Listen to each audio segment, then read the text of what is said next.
इंतजामिया की गफलत और लापरवाही टोबर टेक सिंह के मुतअद्दिद वाटर फिल्टर प्लांट नाकारा हो गए। वाटर प्लांट के फिल्टर कई माह से तब्दील नहीं किए गए, जिसकी वजह से शहरी मुजरे सेहत आलूदा पानी पीने पर मजबूर है। पाकपतन में पीने का साफ पानी नायाब, वाटर फिल्ट्रेशन प्लांट नाकारा हो गए।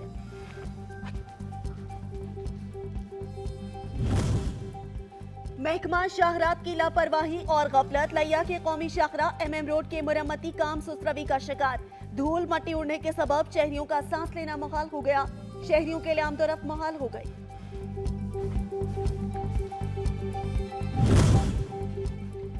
म्यूनिसिपल इंतजामिया ने अपनी जिम्मेदारियों से मुंह मोड़ लिया। हाफिजाबाद में सफाई का निजाम दरहम बरहम, सड़कें कचरा कुंडी में तब्दील, ताफुन ने आवाम का जीना मुहाल कर दिया। कोई पुरसाने हाल नहीं।